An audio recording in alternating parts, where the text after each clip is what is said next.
Good evening, everyone, and welcome to Lockdown Literature, courtesy of the Studio Online and the National Lottery Community Fund.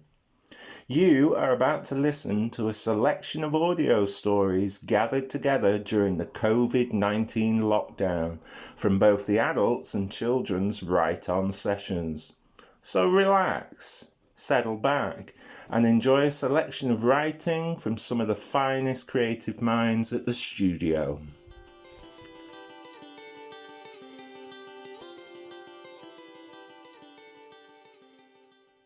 The Hare with Green Eyes by Paula Page. The first time it came to her, she was fast asleep. She was dreaming. This in itself was unusual because dreams had become a rare event for this woman. It was like a part of her mind had shut up shop, only opening occasionally to remind her just how weird the inside of her head could be. Usually these dreams were fueled by physical prompts, a bad cold or maybe a very rich meal, but this evening there was no such explanation. By her standards she was feeling perfectly well, yet there it was in her dream, looking at her. It had huge green eyes, not the muddy khaki that people so blessed optimistically call hazel. These eyes were a vivid iridescent green, and yes, they actually sparkled. To emphasise the disarming beauty of this creature, the magical green was outlined with ebony, darker than the darkest night, and then there were the eyelashes. Oh, the eyelashes on that thing. Any woman would kill to have those. It didn't blink. It just looked at her with unswerving concentration. At first the woman found this very difficult to deal with, but as the dream progressed, she became more and more comfortable with the situation because for some unknown reason, as there was no verbal communication between the two of them, she knew that this creature knew every single thing there was to know about her. It understood her, and she knew it was going to show her the way, whatever that meant. The creature invading her sleep was a hare, a beautiful, elegant, brown hare. By far, its eyes were the most outstanding feature, but altogether, it was quite a sight to behold. From its athletic, slender limbs to the shimmering fur that adorned its quietly powerful frame, as it sat there motionless in the moonlight, just looking at her. That night the dream didn't go much further. She woke up feeling decidedly odd. What the hell was all that about? The dream and that uneasy sense of puzzlement revisited her throughout the day that followed. Those eyes. She just couldn't forget how they seemed to be looking deep into her very soul, and saw everything. Not that there was a great deal for her to see. She had an uneventful existence. She had no career to speak of. Oh, she went to work, but it was purely functional. It paid the bills. She was married, had been for some time. There were no children, but that was okay. She really didn't mind. No, nothing spectacular about this life. The only thing she knew, and the hare knew it too, was that something was missing. She didn't tell anyone about the dream. Why would she?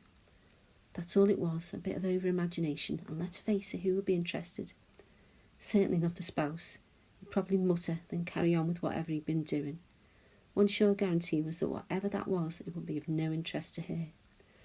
Oh, they got on. They existed in a fairly amicable state. They spoke to each other every day.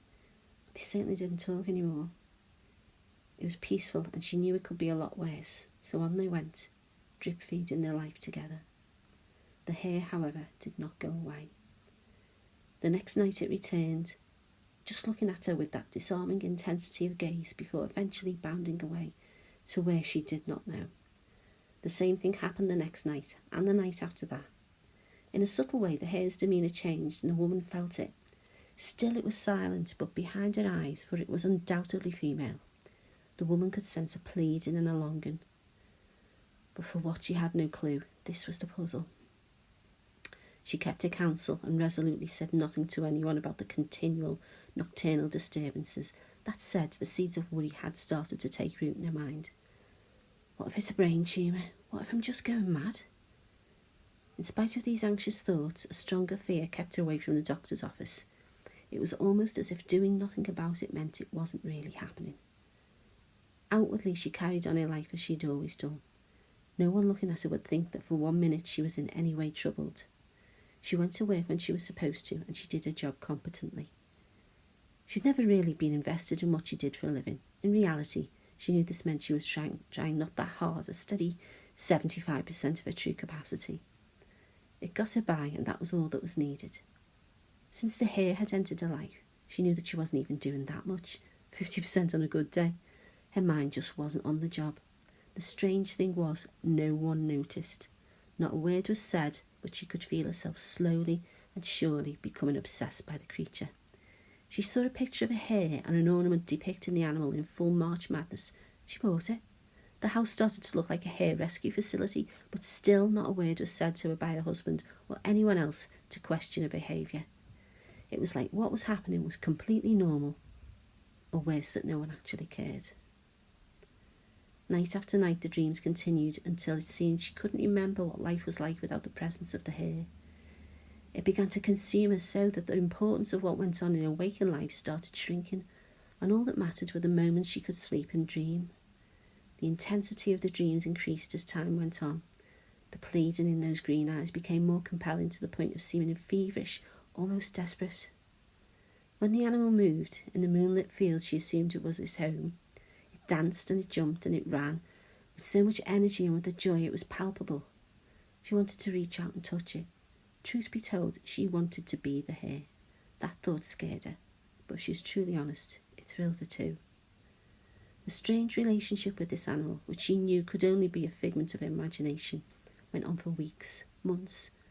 Then as springtime approached, strange became stranger, if such a thing could be possible. She woke up after another night in the company of the hare and went through her usual routine, pretty much on autopilot, as her waking life had become. A visit to the toilet, then a quick functional shower. It was then that she noticed it. There, on her right thigh, about as big as an iPhone, was a tattoo. A beautiful, intricate tattoo of the hare. She felt her head spin, and when she saw it, it was like the taps had been switched to cold as dizziness and panic nearly swept her feet from under her. She steadied herself and forced herself to look down at her thigh. It was still there, but it couldn't be real. She'd never been interested in any body art. Quite frankly, would be the last person ever to get a tattoo. It was there, though she couldn't deny it. How it had arrived was a complete mystery. Then she thought about him. God, he's going to go ape. Her spouse hated tattoos, especially on women. Called them tramp stamps. How am I going to explain this? The panic felt very real, even though she knew the tattoo couldn't be. He was still in bed. It was Saturday, so no work for either of them, and he always took the opportunity to have a little lie-in, though she never could. All reason and good sense had left her at this point. She had no idea how she was going to explain it, and she certainly couldn't hide it. So she calmly walked into the bedroom and carried on getting ready for the day ahead. He was awake by now, but still in bed. She dropped the towel. This, even on a normal day, would not have provoked a reaction. They'd been married way too long for that. But today she had the hare, in all its glory, charging with gay abandon up her thigh. He didn't bat an eyelid. She found this more disturbing than the spontaneous tattoo she now possessed. That's it, she thought. It's me. I'm going bloody crazy. It's all in my head. The thought of that terrified her more than anything. She didn't want him having her sectioned. So, given the performance of her life, she got herself dressed and their day continued, just as many other Saturdays had before. She was surprised that sleep came to her readily that night, but it did, and of course the hare was there to meet her in this dream world where it ran and played freely. Except this night, as well as the usual pleading, there was a definite twinkle in the creature's eye. This hare was more than capable of mischief, it would seem. When she awoke the next day, she half expected the tattoo to have vanished, but it remained, like it was and had always been part of her. It really was quite a spectacular piece of work. Each hair on its body had definition and almost moved when she did. The eyes had a realism and a living light deep within them to the extent that she would not have been surprised if they had winked at her given the opportunity. If it had been real, and she had to keep reminding herself that it just couldn't be, the artist who did it must have had an amazing gift, and its intricacy and the size surely meant it would have hurt like hell. It didn't hurt, and this was further proof, as if she needed it, that it was a figment of her very disturbed mind. He still hadn't said anything about it either. This will pass, she thought. Whatever the imbalance in my head is has got to settle soon, and I'm going to wake up one morning and find it gone. Except it didn't go. She was left to her own devices that day. He had a standing arrangement with his cronies to play golf on a Saturday, and usually this meant she was on her own until at least late on Sunday afternoon. The attractions of the 19th hole seemed more and more irresistible to him of late. She didn't mind too much. She was always being comfortable with her own company. But hang on, she was never really alone these days. She had the Hare. They lived in a nice house. She couldn't complain about that. Everything she wanted, in a semi-rural area with farmers' fields backing onto the bottom of a well-tended garden. Partly to distract herself, she took to the housework with almost military precision. Not a speck of dust was allowed to remain in the legion of hair and ornaments that now shared her home. The place hummed with the comforting aroma of beeswax because, in all honesty, she'd been polishing like a bit of a maniac. Worth it, though, a house to be proud of. At least for a while before he came home and messed it up again later. She turned her attention to outdoors. It was a lovely spring day in the middle of March. It felt like the year was finally coming to life again after the slow creeping death of winter had been forced to release its icy grip. The grass seemed greener somehow. Bulbs were poking their heads cautiously above the parapet and taking a chance on sharing their blooms. Best of all, it was warm enough to put the washing out. Even she had to admit the amount of joy this routine chore brought her was disproportionate, to say the least. She just loved hanging out washing to dry. It was a ritual to her. She had to have matching pegs for each item, and the clothes had to be fixed to the line in a way which was aesthetically pleasing to her. God, analyse that, she thought. No wonder I'm having hair hallucinations. I'm decidedly odd. However, it harmed no one, and it made her happy, and that was all that mattered. She was in the middle of her Zen laundry ritual when something caught her eye at the bottom of the garden. Not one, but two hares sat stock still, looking right back at her. She had reached the point where nothing surprised her anymore. It actually wasn't that unusual to see wildlife thereabouts. It was semi-rural after all. What was unusual to the casual onlooker, and most of all to her, was that one of the hares had iridescent green eyes. The other one had pale eyes, and both of them stared at her intently. She wasn't scared, just curious now, so she carefully dropped her washing and walked slowly towards them. She managed to get about 10 foot away from them before they turned tail and ran off. This was enough time for her to be certain that she had met at least one of them before. That night she almost couldn't wait to go to bed and get to sleep. Then she momentarily panicked. What if it doesn't come? The thought of that was somehow unbearable. She needn't have worried. The hare came back and it brought its friend. The other hare was very different to its companion, the eyes being the most obvious feature. They were pale grey, almost silver. The animal was definitely bigger and more muscular than the other creature, and she knew with absolute certainty that this one was a male. That night in her dream, it was more vivid than she had ever seen previously.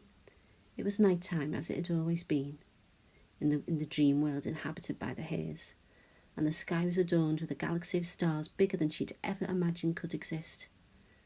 They seemed to embrace and caress the full moon that night, which shone on the fields where the hares seemed to call their home, and played together. Oh, how they played! They jumped to seemingly impossible heights like they were coiled springs released to their absolute full potential. The woman could feel the excitement and the electricity that they generated together. In the case of the male hare, she could see it in his eyes, which transformed from silver to midnight blue, endlessly reflecting the myriad of stars above him. She knew he wanted to be with the other creature more than life itself, and she wished more than life itself she could feel that way too, about anything. It was almost as if the hares simultaneously heard her thought, her wish, in the split second that it took to flash through her mind. They stopped and they looked, both of them, deep into her heart, and at last she heard the words she had wanted to hear all along. You can. In the morning he woke up. The house was a mess, but that suited him. It was how he liked it. He only had himself to please. He couldn't remember his wife. It was like she'd never existed. No clothes, no makeup, no ornaments, no matching laundry on the line outside. He didn't report her disappearance because he hadn't noticed she'd gone, or ever been there in the first place. They had new starters and work. There was a big job on. No one noticed the desk was not occupied. They were far too busy. It was just a desk. Someone will sit in it. Her family thought nothing of it. They'd stopped exchanging Christmas cards years ago. That was as close as they'd ever been. If they'd met each other at a wedding or a funeral, there would have been a mutually awkward struggle to remember each other's names. That night, the moon reflected carelessly upon the farmer's field, just as it had done for all eternity, and just as it would continue to do so. Down below, 3 hares danced, with more joy, abandon and freedom than they'd ever had before, and the myriad of stars in the midnight sky smiled upon them, illuminating their happiness. A place for everything, and for everything was finally in its place.